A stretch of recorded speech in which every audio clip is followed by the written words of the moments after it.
வீடியோவை வழங்குவோர் மன்னா மெஸ்.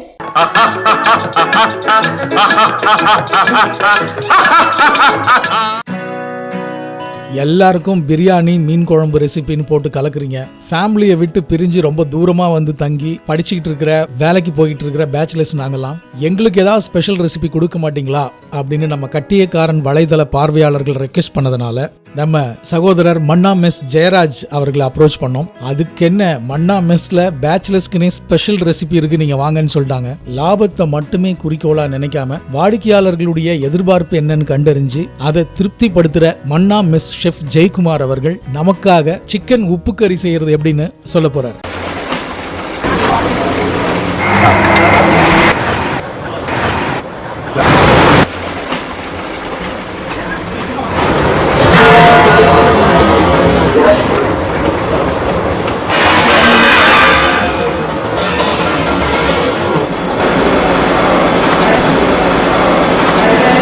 கட்டியக்காரன் நேயர்களுக்காக இன்னைக்கு எங்கள் செஃப் இந்த சேனலுக்காகவே ஸ்பெஷலாக நாட்டுக்கோழி உப்பு கறி செஞ்சு காமிக்க போகிறாரு. ஃபஸ்ட்டு உப்பு கறி பண்ண போகிறோம். உப்பு கறி ராமநாடோட ஸ்பெஷல். அது சேலம் சைட்லேயும் இப்போ அது ரொம்ப ஃபேமஸ் ஆகி வந்துட்டு இருக்கு. நம்ம கடையில் அது ரொம்ப ஃபேமஸான இது. இப்போ ஊற்றுறது கடலை எண்ணெய், செக்கு கடலை எண்ணெய். இது நல்லெண்ணெய். நாட்டுக்கோழி சூடாக இருக்குன்றதுக்காகவும் அதோட மனம் நல்லா இருக்குன்றதுக்காகவும் நல்லெண்ணெய் ஊற்றுறோம். இந்த உப்பு கறி முழுக்க முழுக்க எண்ணெயிலே வேகிற ஒரு டிஷ்ஷு. உப்பு கறிக்கு மெயின் இந்த மிளகா வத்தல் தான். இதுதான் காரத்தோட இது பண்ணோம். இது ரொம்ப ஃபேமஸ் ராம்நாட் சைடில். வத்தல் ரொம்ப நேரம் கருகக்கூடாது. அதுக்கப்புறம் இடித்த பூண்டு, சின்ன வெங்காயம்,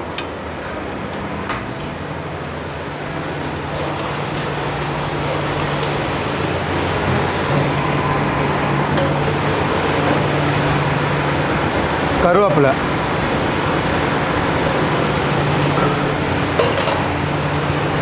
போட்டு விரவிட்டு நம்ம ஏற்கனவே மஞ்சத்தூள் போட்டு ஊற வச்சுருக்கிற சிக்கன் போடுறோம். நாட்டுக்கோழியை உள்ளே போடுறோம்.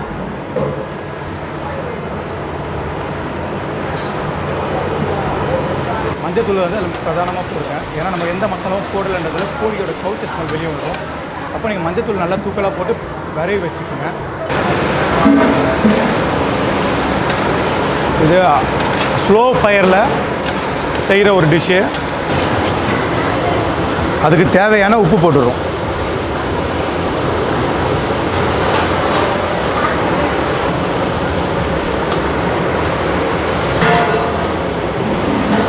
சின்ன வெங்காயம் அரைச்சி இருக்கிற பேஸ்ட்டு,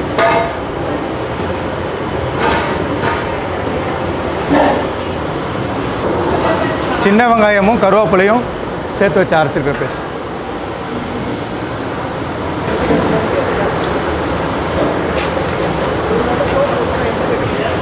இடித்த இஞ்சி பூண்டு விழுது,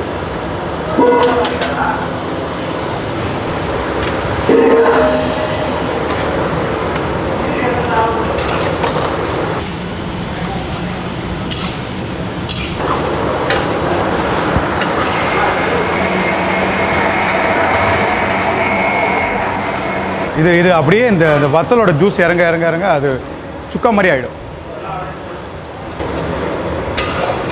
ஒரு 25 நிமிஷம் கிட்ட ஆகும் இது பண்ணுறதுக்கு. எல்லாரும் செய்யலாம். ரொம்ப ஹெல்த்தியான டிஷ். இதை மூடி போட்டு சமைக்கணும்லாம் இல்லை.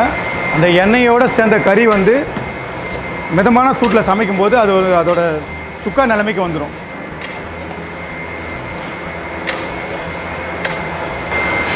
இது ஃபுல்லாகவே வத்தலோட காரம் மட்டும்தான். அந்த வத்தல் வதங்க அந்த கறியில் அந்த மனம் ஏறிடும். உப்பும் அந்த மிளகா வத்தலும் இஞ்சி பூண்டு விழுது தான் அதோட மெயின். இது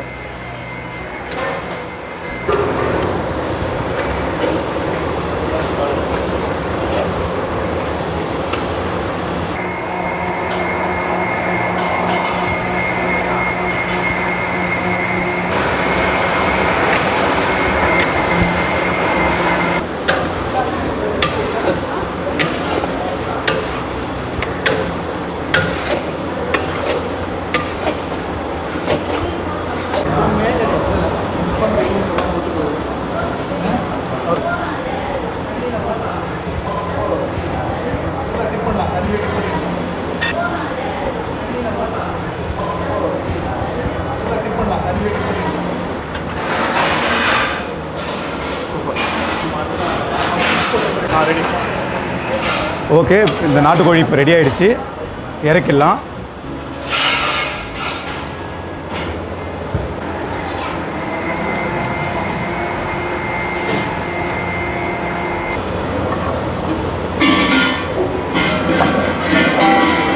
நம்ம சொன்ன உப்பு கறி ரெடி ஆகிடுச்சு.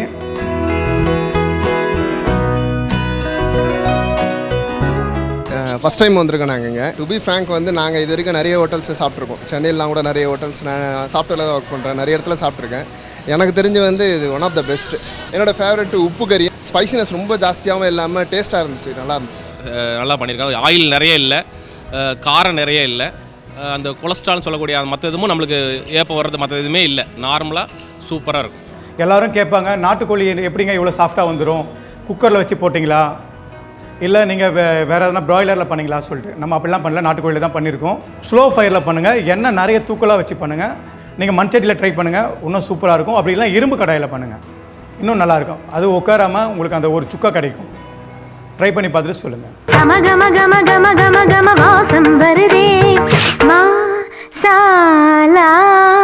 கரம் மசாலா, கம கம கம கம கம கம வாசம் வருதே.